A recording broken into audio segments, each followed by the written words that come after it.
océan, glacier, jamais le cycle ne se rompt. C'est toujours la même quantité d'eau sur la Terre. C'est la même que boivent toutes les espèces qui se sont succédées. Incroyable matière que l'eau, l'une des plus instables entre toutes. Elle prend la forme liquide de l'eau courante, gazeuse de la vapeur d'eau ou solide de la glace. En Sibérie, la surface glacée des lacs en hiver porte les traces des forces que l'eau déploie en gelant. Plus légère que l'eau, la glace flotte. Elle forme un manteau protecteur contre le froid sous lequel la vie peut continuer.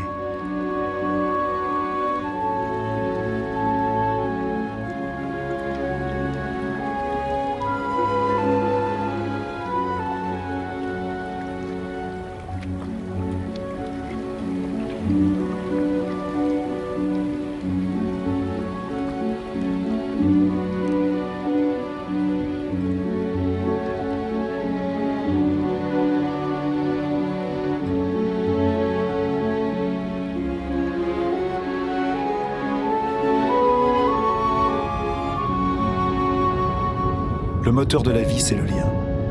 Tout est lié. Rien ne se suffit en soi. L'eau et l'air sont inséparables, unis pour la vie et pour notre vie sur Terre. Tout est partage.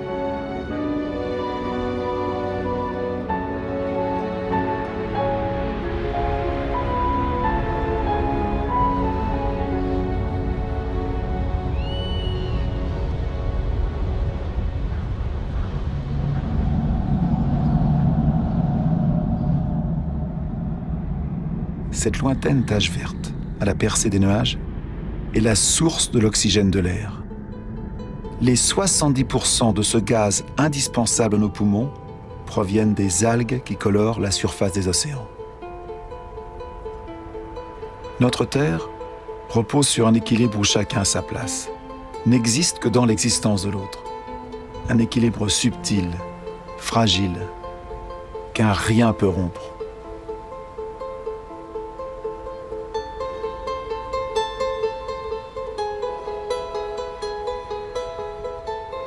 Ainsi, les coraux naissent d'un mariage, celui d'une algue et d'un coquillage. Ils couvrent moins d'1% de la surface des océans, mais ils abritent des milliers d'espèces de poissons, d'algues et de mollusques. L'équilibre de tous les océans en dépend.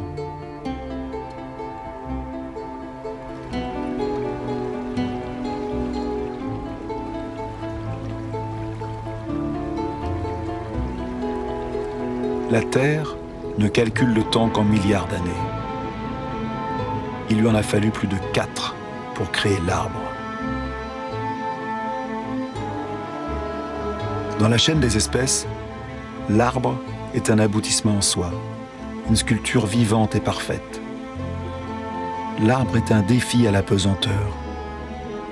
Il est le seul élément naturel en mouvement perpétuel vers le ciel.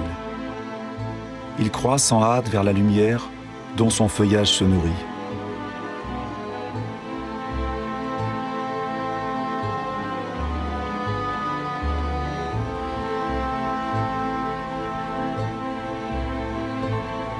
Il a hérité de cette minuscule cyanobactérie le pouvoir de capturer l'énergie lumineuse. Il l'accumule et s'en nourrit pour la transformer en bois et en feuilles. Cette matière se décompose ensuite dans un mélange d'eau, de minéral, de végétal et de vivant.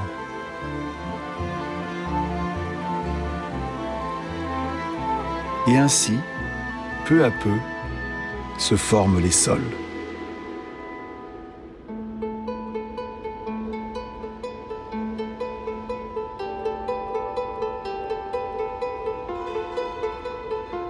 Les sols fourmillent d'une activité incessante, où des micro-organismes se nourrissent, creusent, aèrent, transforment.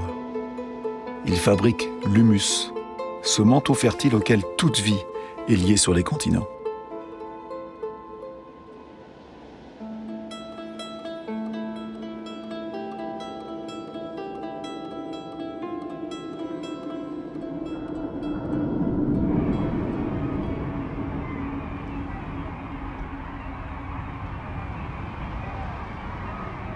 Que savons-nous de la vie sur Terre? Combien d'espèces connaissons-nous? Un dixième? Un centième peut-être? Que savons-nous des relations qui se nouent entre elles?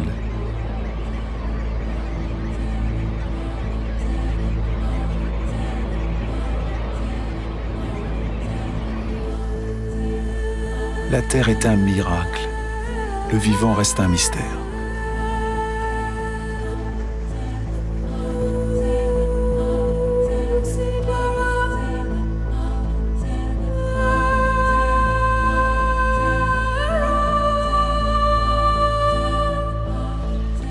Des familles d'animaux se sont formées, soudées entre elles par des habitudes et des rites qui se perpétuent de génération en génération.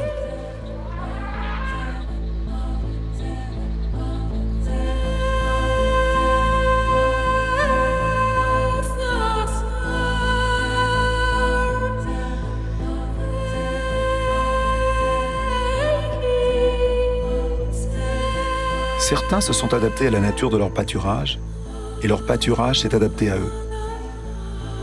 Chacun y trouve son compte, l'animal pour sa faim, l'arbre pour de nouveaux bourgeons.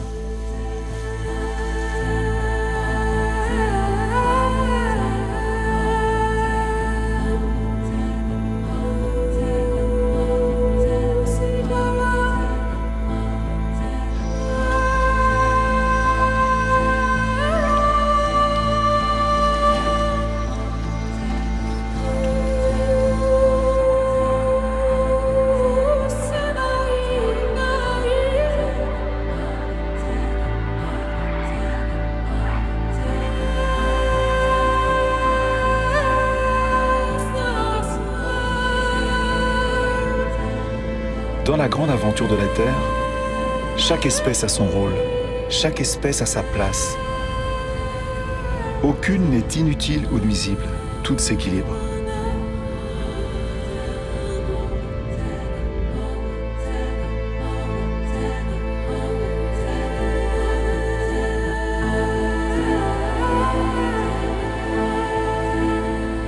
Et c'est là que toi, oui toi, Homo sapiens, l'homme qui pense, tu apparais dans cette histoire. Tu profites du fabuleux héritage de plus de 4 milliards d'années que te donne la Terre. Tu n'as que 200 000 ans, mais tu vas changer la face du monde.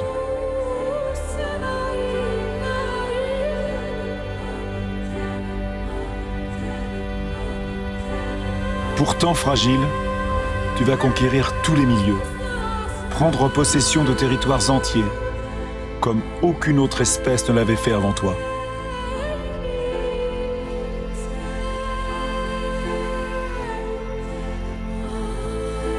Après plus de 180 000 ans d'errance, grâce à un climat plus clément, l'homme se fixe. Il ne dépend plus seulement de la chasse pour survivre. Il choisit pour s'établir des contrées humides où abondent le poisson, le gibier et les plantes sauvages, là où se mêlent la terre, le vivant et l'eau.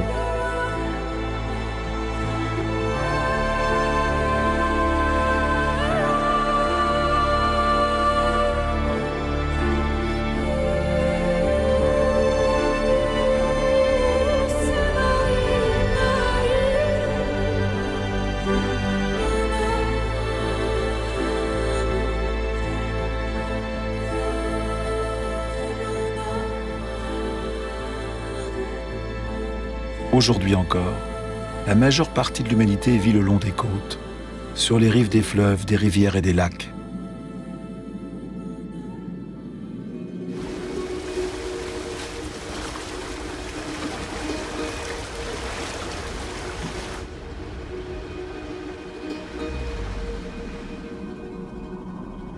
Sur la planète, une personne sur 4 vit toujours comme l'humanité pouvait vivre il y a 6 000 ans. Sans autre énergie que celle que la nature fournit saison après saison. C'est la vie de plus d'1,5 milliard d'êtres humains, plus que toute la population des pays riches réunis.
l'espérance de vie est courte, le labeur pénible.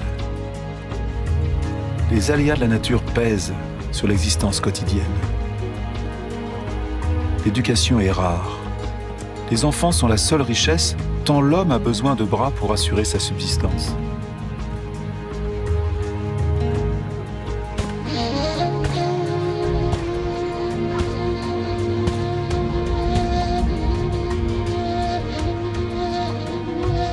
Le génie de l'homme est d'avoir toujours eu l'intuition de sa faiblesse. L'énergie physique, la force que la nature ne lui a pas donnée, il va aller chercher dans l'animal qui l'aide dans la découverte de nouveaux territoires.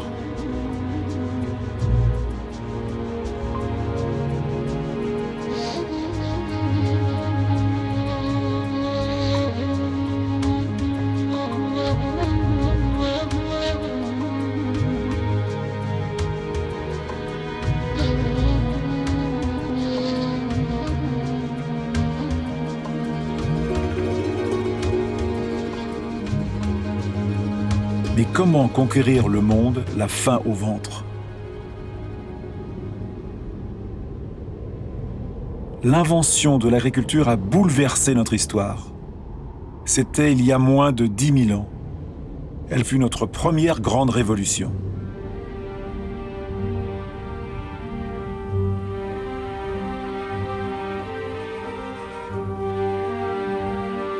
Elle nous a apporté nos premiers surplus. Et nous avons fondé nos villes et nos civilisations.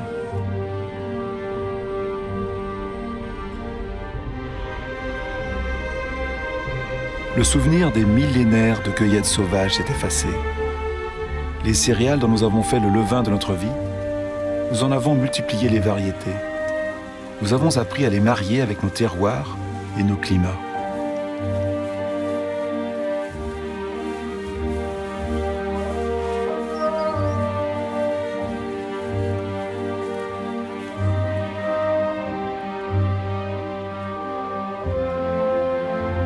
Nous sommes comme toutes les espèces sur la Terre. Notre inquiétude première est de se nourrir chaque jour.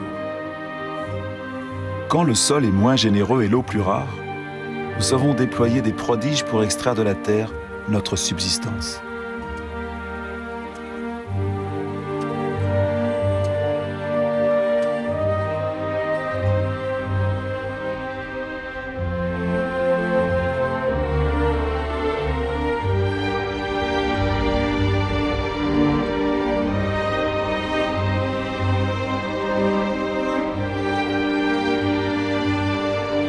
Les hommes ont modelé les espaces avec la patience et l'abnégation que la terre exige, comme un sacrifice sans cesse recommencé.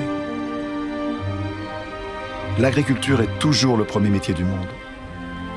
La moitié de l'humanité cultive encore la terre, et plus des 3/4 le fait à la main.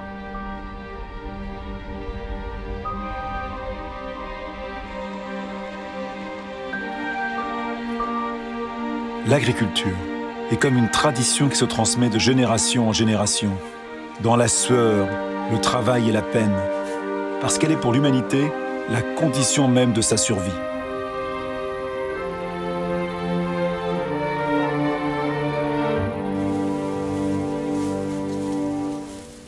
Cette énergie que l'homme cultive à la force de ses bras, il va la faire jaillir un jour des profondeurs de la terre.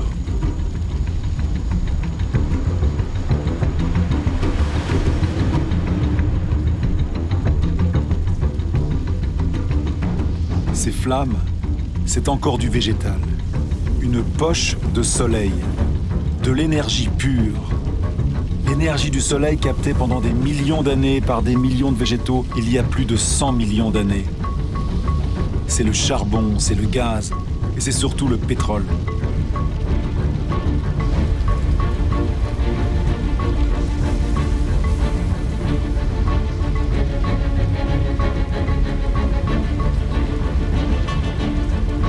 C'est cette poche de soleil qui nous a libérés du travail de la terre.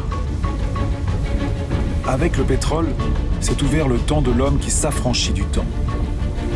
Avec le pétrole, certains d'entre nous ont connu un confort comme jamais l'humanité n'en a bénéficié.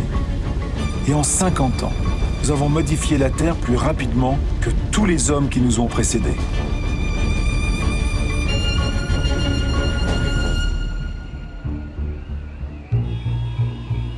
Tout s'accélère. Au cours des 60 dernières années, la population du globe a presque triplé. Et plus de 2 milliards d'hommes ont rejoint les villes. Tout s'accélère. Cette ville, Shenzhen, en Chine, avec ses centaines de gratte-ciel et ses millions d'habitants, était encore un petit village de pêcheurs voilà à peine 40 ans. Tout s'accélère.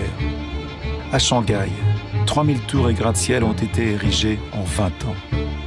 Des centaines sont encore et encore en construction. Aujourd'hui, sur 7 milliards d'humains, plus de la moitié vit dans les villes.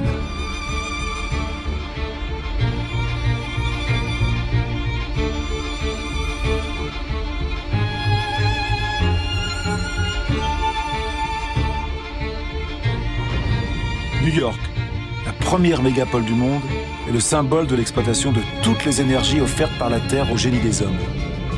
La force des bras de millions d'émigrés, l'énergie du charbon, la puissance décuplée du pétrole.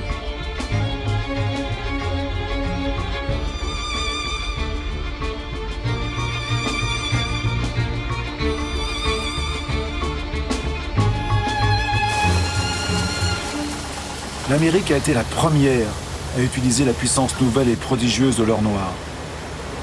Dans les campagnes, les machines ont remplacé les hommes. 1 litre de pétrole fournit autant d'énergie que 100 paires de bras pendant 24 heures. Mais dans le monde, seulement 3% des paysans disposent d'un tracteur. Cependant, leur production domine la planète. Aux États-Unis, il ne reste plus que 3 millions de fermiers. Leur seule production céréalière pourrait nourrir 2 milliards de personnes. Mais ici, comme dans tous les pays industrialisés, ces céréales sont d'abord transformées en nourriture pour le bétail et en agrocarburants.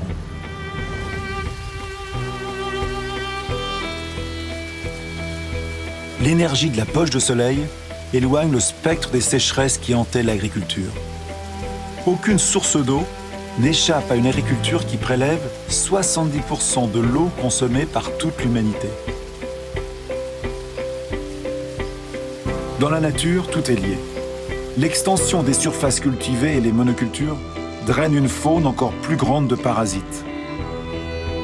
Les pesticides, autre cadeau de la pétrochimie, les exterminent. Adieu les mauvaises récoltes et les menaces de famine. L'agriculture produit tant qu'il faut désormais gérer les surplus.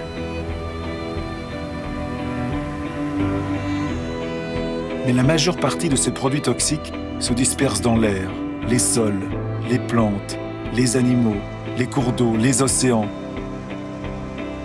Ces substances sont-elles nuisibles à l'espèce humaine qu'elles ont délivrée de la faim?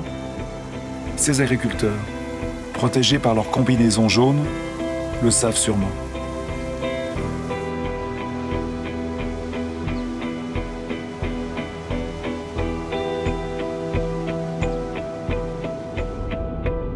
Les engrais, enfin. Ils sont encore issus de l'industrie pétrolière. Ils apportent une fertilité inespérée à n'importe quelle parcelle délaissée par les hommes.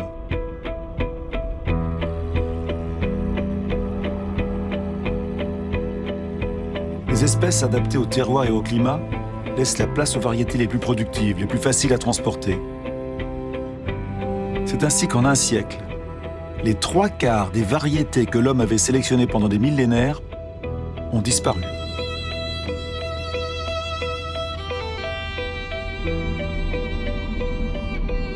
À perte de vue, engrais dessous, plastique dessus, les serres du désert d'Almeria sont le potager de l'Europe. Une ville de légumes bien calibrée attend chaque jour les centaines de camions qui vont les porter dans les supermarchés.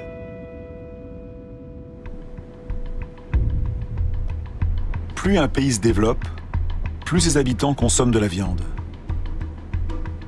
Comment satisfaire une demande croissante dans le monde sans concevoir des élevages de bovins quasi concentrationnaires?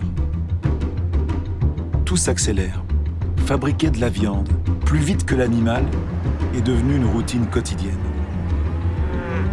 Dans l'immensité de ces corrals piétinés par des millions de bêtes, pas une herbe ne pousse. Une noria de camions, venant de tous les horizons du pays, apportent des tonnes de céréales, soja et granulés hyper concentrés qui se transformeront en tonnes de viande.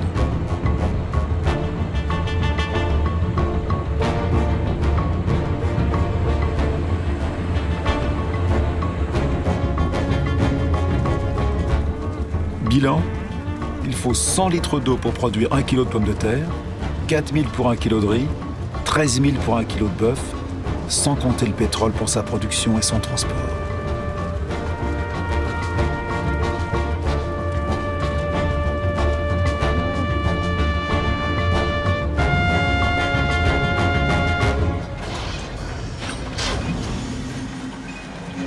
Notre agriculture est devenue une agriculture pétrolière.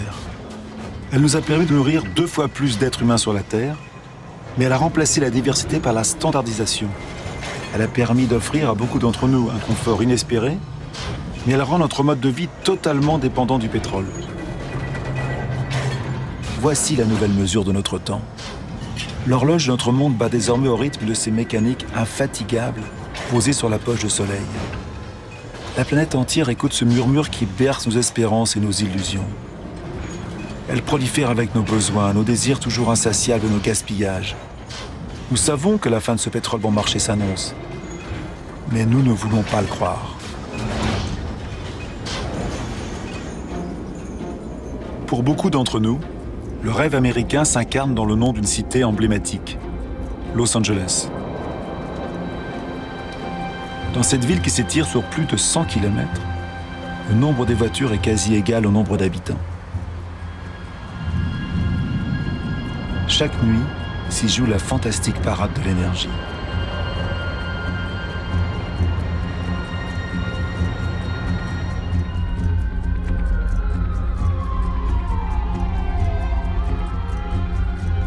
Les jours ne semblent plus être que le pâle miroir de ces nuits qui font de la ville un ciel étoilé.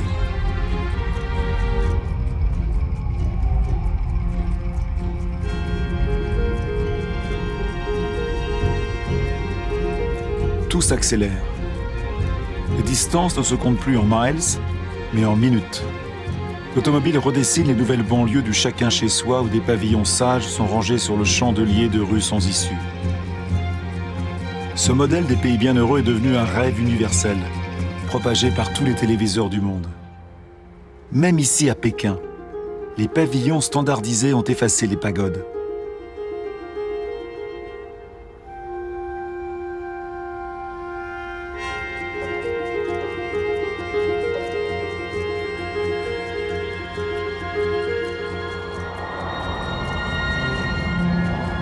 L'automobile est devenu le symbole des sociétés du bien-être et du progrès. Si ce modèle était suivi par tous, la planète compterait non plus 900 millions de véhicules, mais 5 milliards.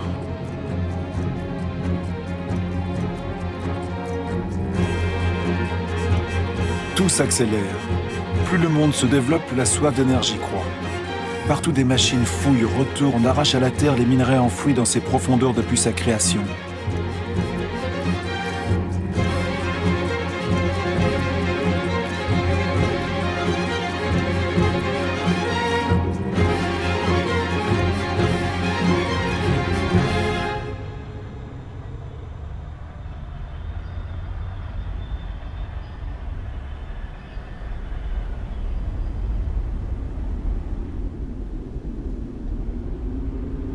Privilège de la puissance, les 80% de cette richesse souterraine sont consommés par 20% de la population du globe. Avant la fin du siècle, cette exploitation sans mesure aura épuisé la quasi-totalité des réserves de la planète.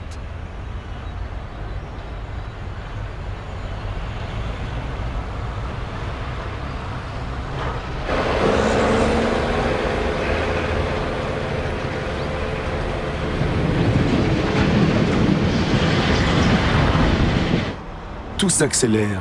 Les chantiers navals fabriquent à la chaîne pétroliers, porte-conteneurs, méthaniers pour transporter une production industrielle mondialisée. La plupart des biens de consommation parcourent des milliers de kilomètres entre les pays qui les produisent et ceux qui les consomment. Depuis 1950, les échanges internationaux ont été multipliés par 20.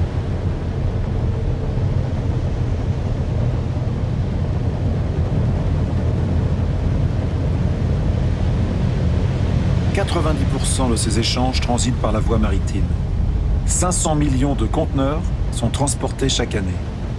Ils rejoignent les grands centres de consommation du monde, comme Dubaï. Dubaï est une sorte d'aboutissement du modèle occidental. C'est le pays où même l'impossible devient possible, comme de dessiner des îles sur la mer.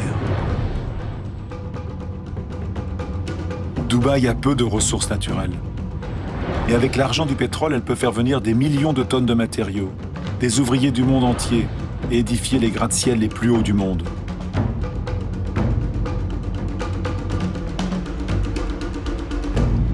Dubaï n'a pas de champs, mais elle peut importer sa nourriture. Dubaï n'a pas d'eau, mais elle peut dessaler l'eau de mer au prix d'une énergie considérable. Dubaï a du soleil à n'en plus finir, mais elle ignore les panneaux solaires. C'est le totem d'une modernité totale devant lequel la terre entière ne cesse de s'étonner.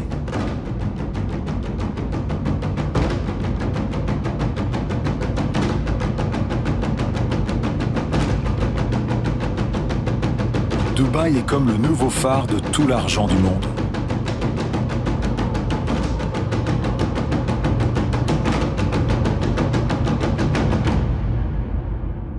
Rien ne semble plus éloigné de la nature que Dubaï, alors que rien ne dépend plus de la nature que Dubaï. Cette ville n'a fait que suivre le modèle des pays riches. Nous n'avons pas pris conscience que nous sommes en train d'épuiser ce que la nature nous offre.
Depuis 1950, les prises de pêche ont passé de 18 à 100 millions de tonnes par an, soit 5 fois plus. Des milliers de bateaux-usines vident les océans. Les 3/4 des zones de pêche sont épuisées, en déclin ou à la limite de l'être. La plupart des grands poissons a disparu, faute d'avoir eu le temps de se reproduire.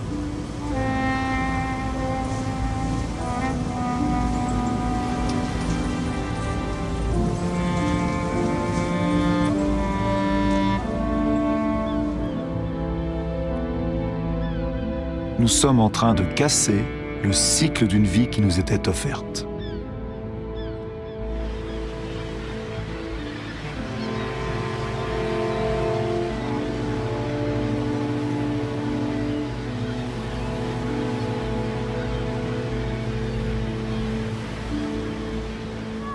Au rythme actuel des prises, l'ensemble des ressources de pêche est menacé d'épuisement. Et pourtant, le poisson est l'aliment de base d'un homme sur 5 sur la planète.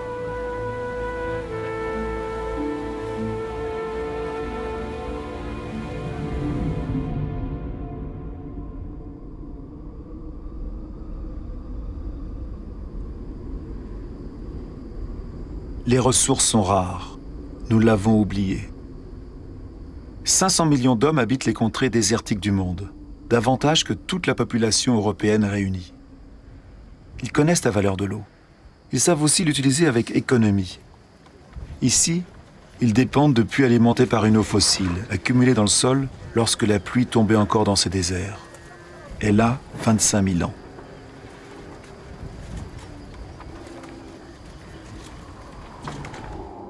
Cette eau fossile a permis d'étendre les cultures dans les déserts pour mieux nourrir les populations.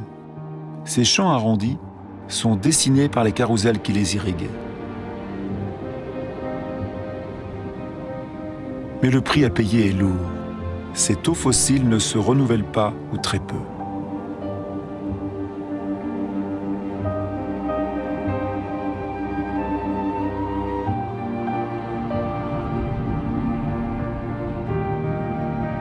En Arabie Saoudite, le rêve d'une agriculture industrielle dans le désert s'efface.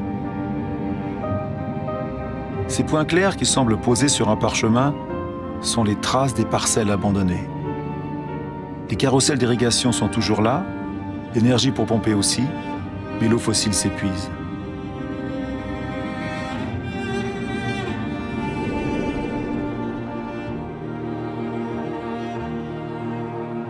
Israël a fait d'un désert un pays agricole.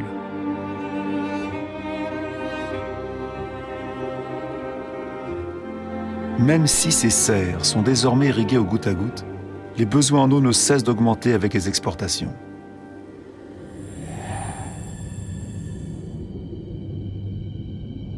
La rivière du Jourdain n'est plus qu'un mince filet d'eau. Son eau s'en est allée, en partie dans des barquettes de légumes ou de fruits, vers les supermarchés du monde.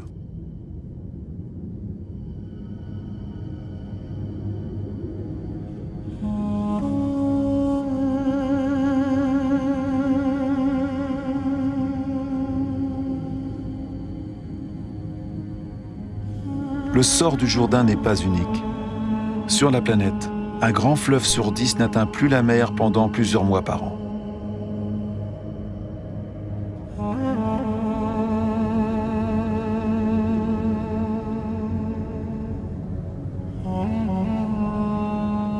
Privé du Jourdain, le niveau de la mer Morte baisse de plus d'1 mètre chaque année.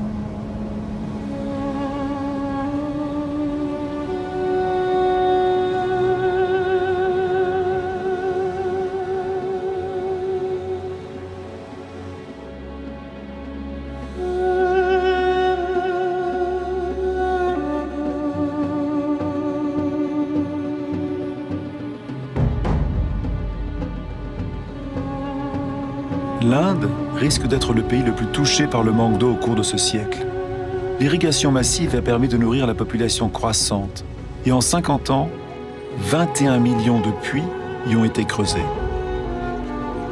Mais dans de nombreuses régions du pays, il faut puiser l'eau de plus en plus profondément. Dans l'ouest de l'Inde, le tiers des puits a été abandonné.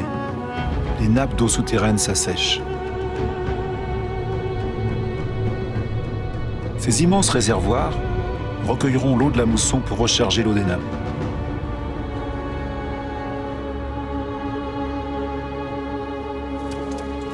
Pendant la saison sèche, les femmes des villages les creusent à la main.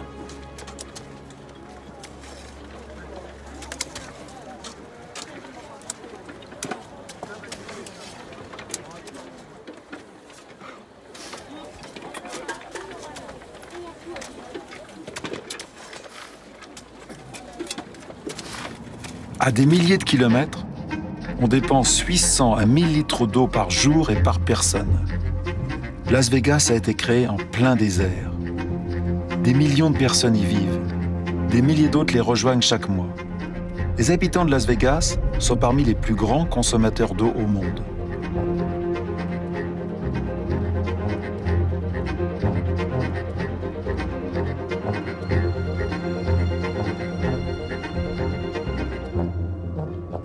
Palm Springs est une autre ville du désert, avec sa végétation de pays humide et ses impeccables parcours de golf. Mais combien de temps ce mirage peut-il prospérer? Combien de temps? La Terre ne peut plus suivre ce rythme effréné.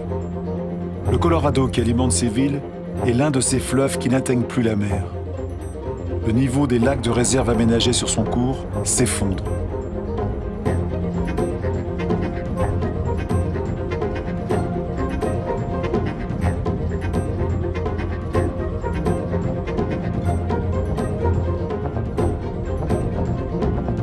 Le manque d'eau pourrait toucher près de 2 milliards de personnes dans le monde avant 2025.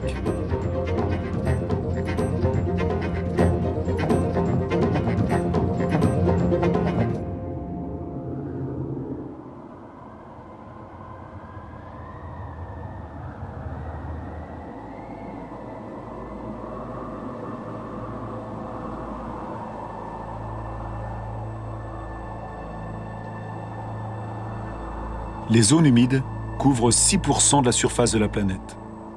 Sous leurs eaux calmes se cache une véritable usine où plantes et micro-organismes prennent le temps de filtrer l'eau et de digérer toutes les pollutions.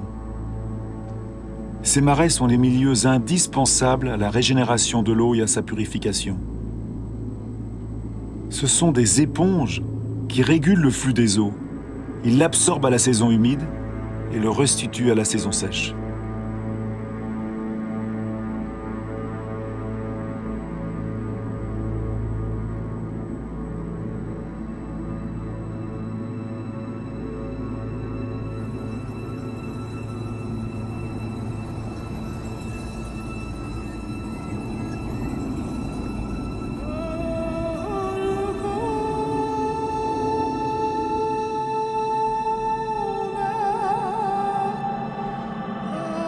Dans notre course à la conquête des terres, nous les avons accaparées pour faire paître notre bétail, pour l'agriculture, pour y construire nos maisons. Au siècle dernier, nous avons asséché la moitié des marais du monde.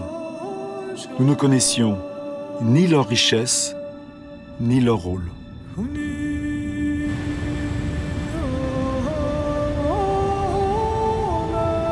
Tout est vivant, tout est lié. L'eau, l'air, le sol, les arbres, toute la magie du monde se déroule sous nos yeux.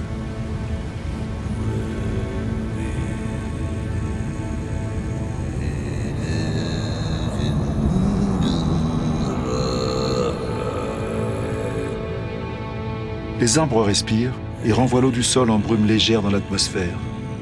Ils forment un manteau qui atténue la violence des pluies. Ils apportent l'humidité nécessaire à toute vie.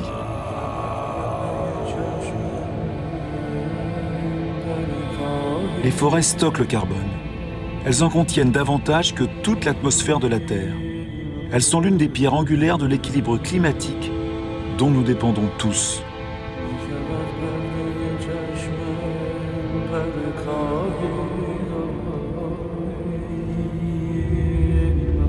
Les arbres des forêts primaires abritent les 3/4 de la biodiversité de la planète, c'est-à-dire de tout ce qui vit sur Terre.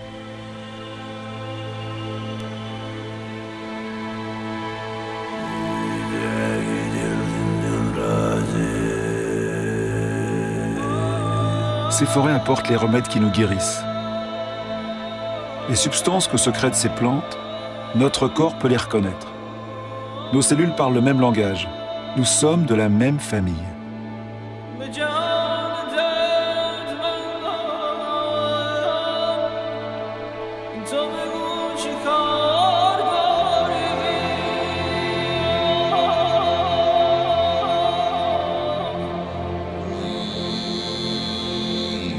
Mais en à peine 40 ans, la plus grande forêt de la planète, l'Amazonie, a perdu 1/5 de sa surface.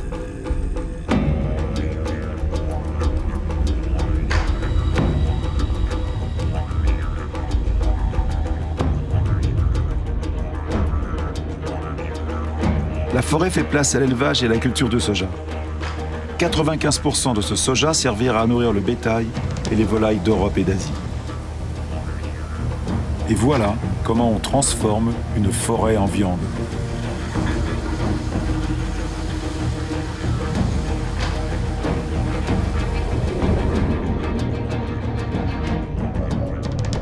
Bornéo, la 4e plus grande île du monde, est découverte voilà à peine 20 ans d'une vaste forêt primaire. Au rythme de la déforestation actuelle, elle risque de disparaître totalement avant 10 ans.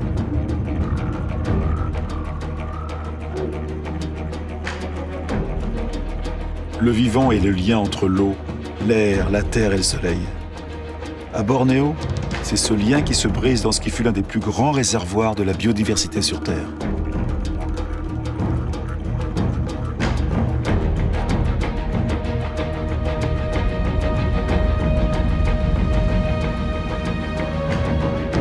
La raison de ce désastre. Bornéo s'est tourné vers la production d'huile de palme, l'une des huiles les plus productives et les plus consommées au monde. Une grande partie de l'huile de palme alimente notre demande croissante en produits alimentaires, mais aussi en cosmétiques, en détergents et de plus en plus en agrocarburants. La diversité de la forêt a fait place à une seule espèce, le palmier à huile. pour la population locale, c'est une source d'emploi. C'est de l'industrie agricole.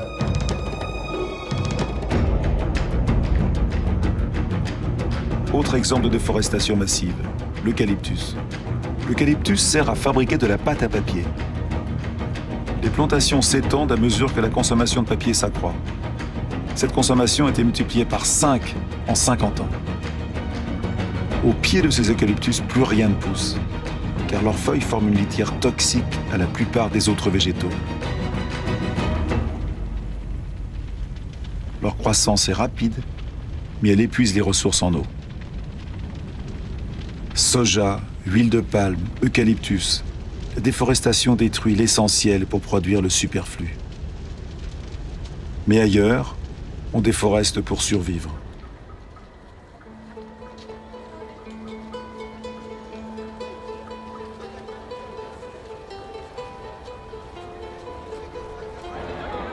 Plus de 2 milliards de personnes sur la planète dépendent encore du charbon de bois, près du tiers de la population mondiale. À Haïti, l'un des pays les plus pauvres au monde, le charbon de bois est l'un des principaux produits de consommation. Haïti était la perle des Antilles. Aujourd'hui, ce pays ne peut assurer sa subsistance sans l'aide de l'étranger. Sur les collines d'Haïti, il ne reste plus que 2% des forêts. Mis à nu, le sol n'est plus retenu. Emporté avec les eaux de pluie, il dévale les collines et ruisselle jusqu'à la mer.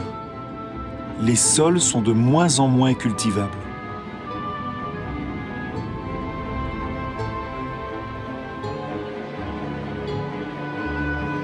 Dans certaines régions de Madagascar, l'érosion est spectaculaire. Des collines entières se creusent de plaies sur des centaines de mètres de large. Le sol est une fabrication du vivant, mince et fragile.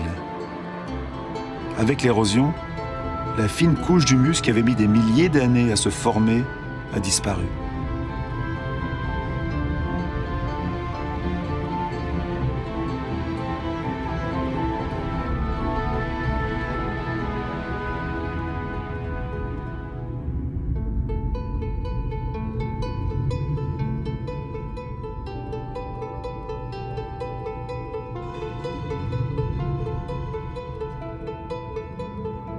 Voici une théorie de l'histoire des Pasquans sur l'île de Pâques.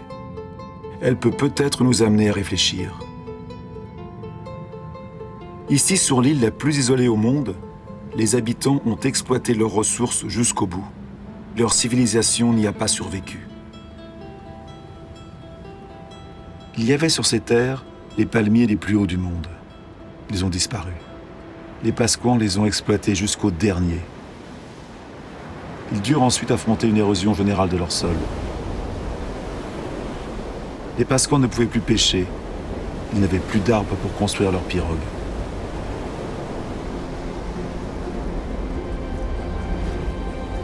Pourtant, ils furent l'une des plus brillantes civilisations du Pacifique. Des agriculteurs habiles, des sculpteurs, des navigateurs exceptionnels. Ils ont été pris dans l'étau de la surpopulation et de l'épuisement des ressources. Ils connurent les violences sociales, les révoltes et la famine. Nombre d'entre eux n'ont pas survécu à ce cataclysme.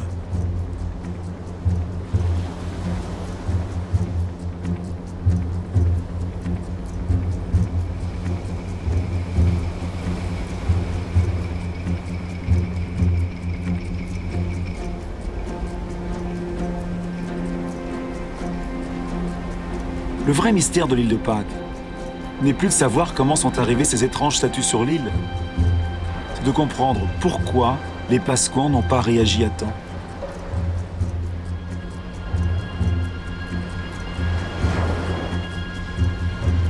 Ce n'est qu'une théorie parmi d'autres, mais c'est celle qui nous intéresse.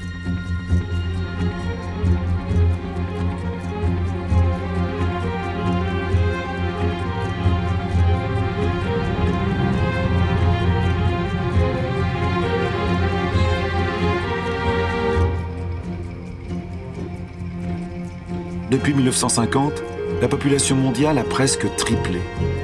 Et depuis 1950, nous avons davantage modifié notre île, la Terre, que pendant nos 200 000 ans d'histoire. Le Nigeria est le premier pays exportateur de pétrole du continent africain. Pourtant, 70% de la population vit sous le seuil de pauvreté. La richesse est là, mais les habitants n'y ont pas accès. C'est une vérité mondiale. La moitié des pauvres de la planète vit dans des pays riches en ressources. Notre mode de développement n'a pas honoré ses promesses. En 50 ans, les écarts de richesse se sont creusés comme jamais. Aujourd'hui, la moitié de la richesse mondiale est détenue par 2% des plus riches.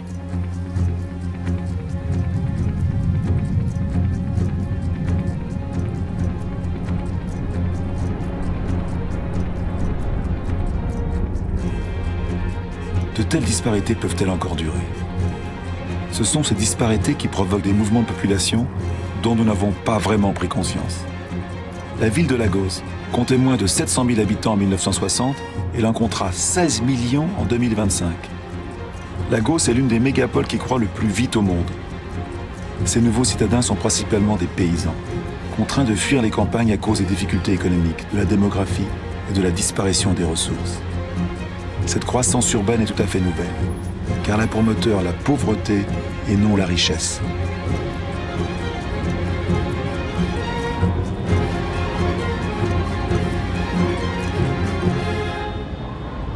Chaque semaine dans le monde, plus d'1 million d'habitants s'ajoutent à la population des villes.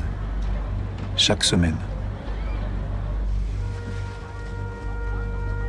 Un être humain sur 6 vit aujourd'hui dans un habitat précaire, insalubre, surpeuplé, sans accès aux installations nécessaires à la vie courante, eau, toilettes, électricité.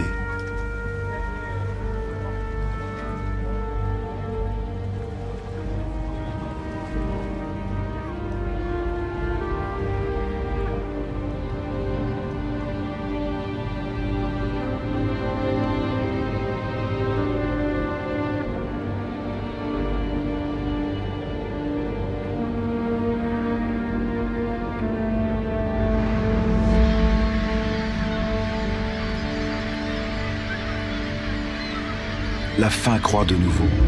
Elle frappe aujourd'hui près d'1 milliard de personnes.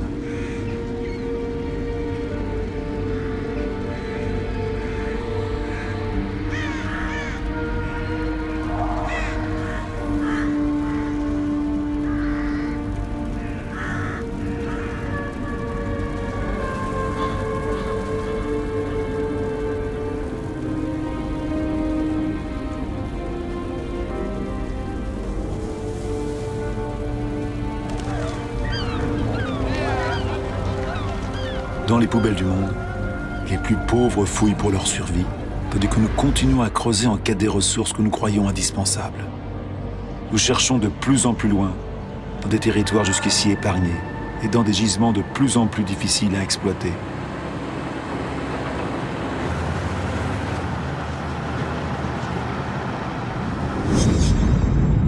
Nous ne changeons pas de modèle. Le pétrole liquide risque-t-il de nous manquer ? Nous pouvons extraire un pétrole mélangé au sable bitumineux du Canada. Les plus gros camions du monde déplacent le sable par milliers de tonnes. On brasse, on chauffe, on décante. On dépense des millions de mètres cubes d'eau pour séparer le bitume du sable. La dépense d'énergie est colossale, mais la pollution catastrophique. Rien ne semble plus urgent que de vider toutes les poches de soleil.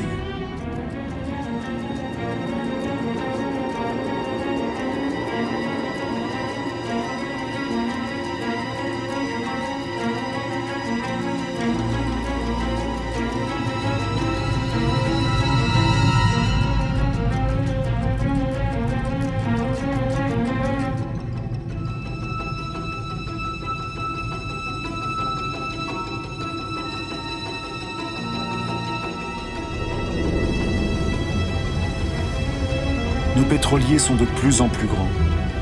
Notre demande en énergie augmente sans cesse.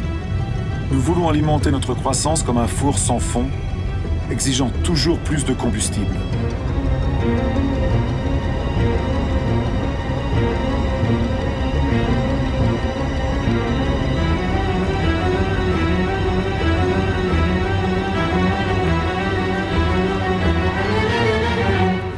C'est une histoire de carbone.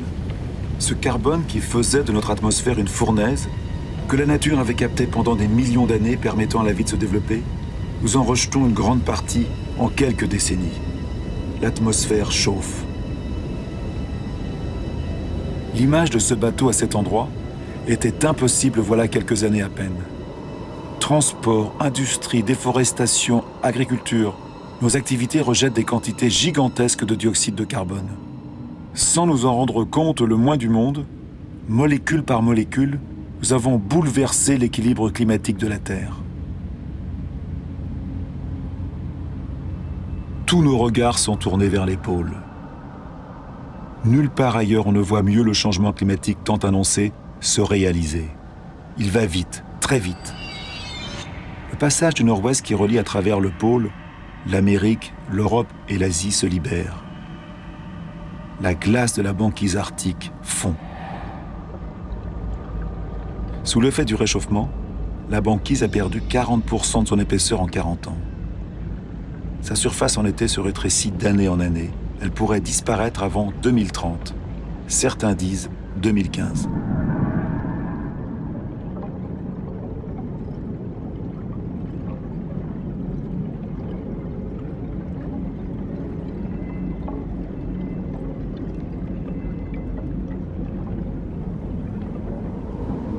Les rayons du soleil, que la surface glacée renvoyait vers le ciel, pénètrent désormais dans l'eau sombre et la réchauffent.